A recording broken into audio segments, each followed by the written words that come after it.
There's a moment when the room feels slightly off, not loud, not sharp, just a small tightening in the chest. Someone says something casual, a joke, maybe, a comment that lands wrong. You smile anyway. But the smile arrives a second late, and in that delay, something shifts. It's subtle, almost forgettable. The kind of feeling you usually push past. You keep listening, you nod, you stay present, but a quiet heaviness settles in your body.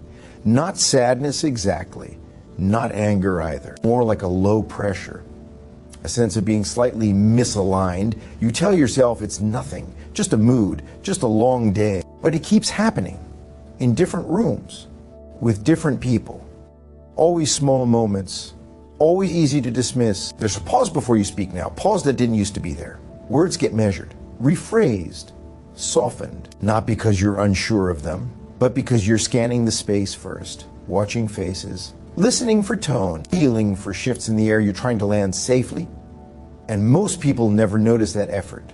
They see the calm, the kindness, the flexibility. They don't feel the weight behind it. You learn early how to read what's unspoken, how to adjust before something breaks, how to stay ahead of disappointment. It becomes instinct, so natural that you forget it's happening, until one day it costs more than it used to. You leave conversations feeling oddly tired, not drained, just thinner, like something has been given away in small amounts. You can't point to a single moment. There's no argument, no betrayal, just accumulation.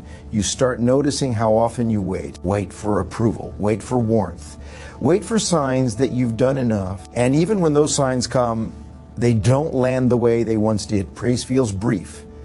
Affection feels conditional. There's always an unspoken sense that it could disappear. So you stay alert, you become careful with yourself, careful not to be too much, careful not to be misunderstood, careful not to disrupt the emotional balance of the room. You learn how to make yourself easy, but that's not the part most people notice. What they notice is how agreeable you are, how understanding, how rarely you push back. They don't see the small internal negotiations happening constantly, the silent math. If I say this, what happens? If I don't, what do I lose? It starts early, but it doesn't stay harmless. Over time, something inside you tightens, not resentment, not bitterness, more like compression. Your inner world folding in on itself. You still care, you still listen, but you're no longer fully there. There's a distance you can't quite explain. People sense it sometimes. They ask if you're okay. You say yes, because technically you are.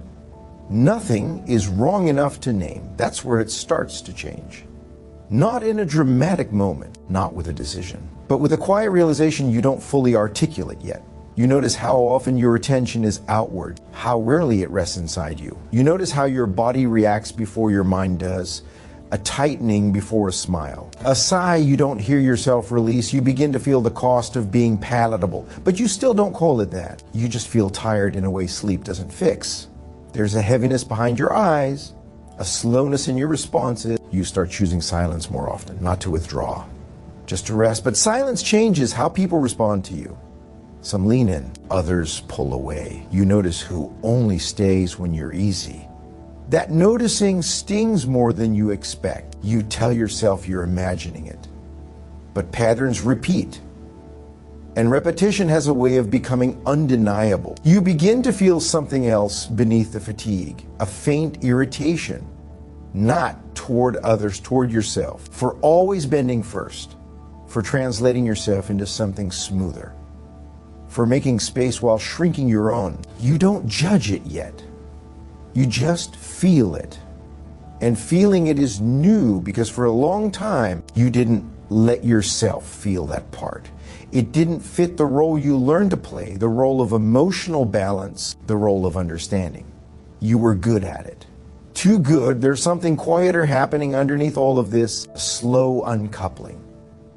You still care how people feel, but you're less willing to disappear to keep them comfortable. You notice the moment when you're about to explain yourself. And sometimes you don't, not out of spite, out of exhaustion. The words don't come automatically anymore. You pause. And in that pause, there's space, unfamiliar space. It feels empty at first. then it feels honest. This is where the shift actually lives. Not in rejection, not in confidence, but in awareness. You start to see something you couldn't see before. How much of your behavior was shaped by anticipation? Not desire, not choice, anticipation of reactions, of disappointment, of emotional withdrawal.